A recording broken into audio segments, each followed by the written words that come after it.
Assalamualaikum, nama saya Nur Aina Akila. Di sini kami ingin membentangkan hasil laporan berkenaan tokoh falsafah pendidikan awal kanak-kanak iaitu Imam Al-Ghazali.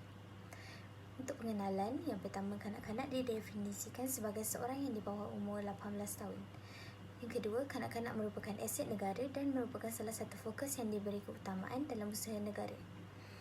Menurut Imam Al-Ghazali, kanak-kanak adalah anugerah Tuhan di mana Allah memberi kepercayaan kepada ibu bapa untuk mencorakkan hati kanak-kanak. Yang ketiga, antara agensi yang melindungi kanak-kanak di Malaysia adalah Pejabat Pesuruhjaya Kanak-kanak (OCC). Yang keempat, dasar perlindungan kanak-kanak bertujuan untuk memastikan setiap kanak-kanak mendapat perlindungan daripada pengabaian.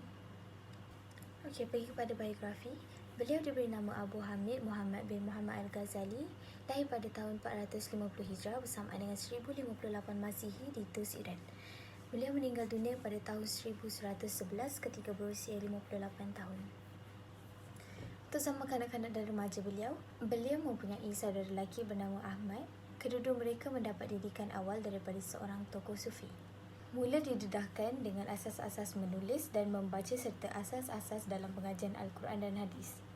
Untuk zaman remaja pula, beliau mendapat pendidikan secara formal ketika beliau memulakan pengajian di sebuah madrasah di kota Tus. Telah mengembara ke Jordan bagi menyambung pengajiannya dalam bidang fiqh. Berhijrah ke Naisabur dan berjumpa serta menjadi anak murid kepada Abu Al-Ma'ali Al-Juwaini. Untuk zaman kegemilangan tokoh, beliau mengembara ke Al-Azhar Baghdad dan dilantik menjadi profesor di Universiti Nizamiyah pada tahun 484 Hijrah. Beliau meninggalkan kota Baghdad untuk mengasingkan diri di Damsyik, Syria selepas 4 tahun mengajar. Beliau kembali mengajar pada tahun 490 Hijrah di atas permintaan Sultan. Dan beliau juga telah mendirikan madrasah untuk mengajar dan mendidik serta mengamalkan cara hidup sufi sehingga akhir hidupnya di kampung halamannya. Okey, seterusnya saya akan sambung dengan implikasi sumbangan tokoh, iaitu tokoh Imam Al-Ghazali.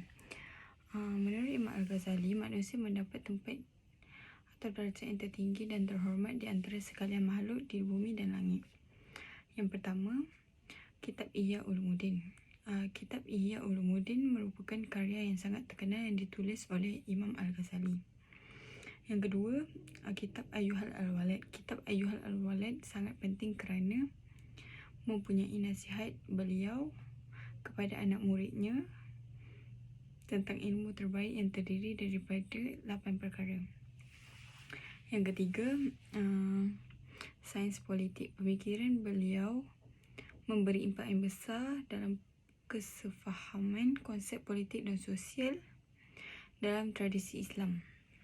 Okey, seterusnya yang keempat iaitu metodologi kajian ilmu falsafah.